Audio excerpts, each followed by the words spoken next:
This year, Blaze Firemind and Ira Scarlet Revenger are paving the way for a new method of hero release, as exclusives released outside of the normal product path. Blaze is a 2023 convention exclusive, and Ira, of course, from the 5th anniversary celebration events. And it's likely that in the future, we stand the possibility of seeing more and more of these cards and heroes released in such a fashion. And regardless of how you personally may feel about this new avenue of release, one thing is very clear. Flesh and Blood needs an update in their card legality policy to account for this new approach. A huge shout out to our channel members for supporting what we do here. If you want to get involved with the channel and the Dice Commando community, please consider joining as a channel member. Remember, these videos are only possible with your support. You can show that support with a like, a subscribe, and by leaving us a comment and sharing your feedback. Community first, and go Commando.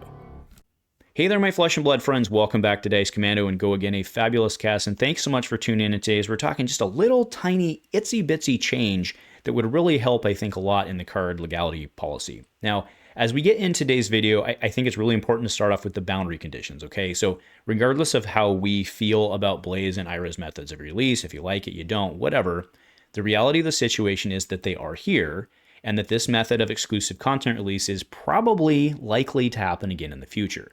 So today is not about a rehash of those discussions. Instead, it's about how Flesh and Blood needs to see an ever so slight but very important change to the long-standing card legality policy.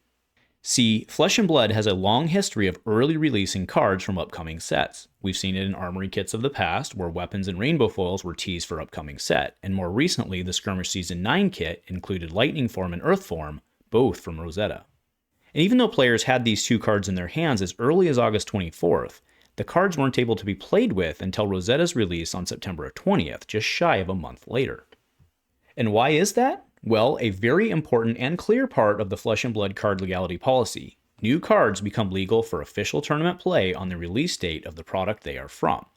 So that's right, players can have the cards in their hands, but remain unable to play them until its equivalent has been officially released in a printed Flesh and Blood product. And that's because the card legality policy itself utilizes an exclusive method. It says, functionally, everything is legal except for these cards. It makes sense, of course, to do it this way, lest it be extravagantly long. And it simplifies it. As long as you've been released, you're legal, unless, of course, you're banned. And that puts Blaze and Ira in a very interesting situation when it comes to the letter of the law. Because, and let's be 1,000,000% clear here, there is absolutely no viable challenge to Blaze and Ira's actual legality. In the May 15th article announcing Blaze as a summer convention promo, it very clearly states that Blaze would become legal on May 31st, concurrent with the UK Games Expo. Furthermore, she has been added to and has gained points on the Living Legend leaderboard. And in the September 8th article announcing the 5th anniversary celebration, it was very clearly written that this deadly new Ira will become officially tournament legal on November 2nd, 2024, concurrent with the worldwide 5th anniversary events, which itself is pretty cool. So it's quite clear, right? Both of these heroes very much are, or very much will be, legitimately legal as of the dates that I just mentioned. There's no question to that whatsoever. So then, if we all agree that cards can in fact be legal via other methods than a product release, the answer is simple. The card legality policy needs an ever so slight adjustment to account for this. Easy peasy. And the reason this is a big deal to me is about more than just being technically correct, which, by the way, is the best kind of correct. But it really hits back to one of the things I think even 5 years later, I still think remains a problem in this game, and that is how many different places you have to go to assemble all of the information that you need. I talked about this a bit in the Real Problem with Blaze video from a few months back, that without being tied to a product, Blaze didn't come with release notes, and thus relied on later articles or Discord posts to get clarifications.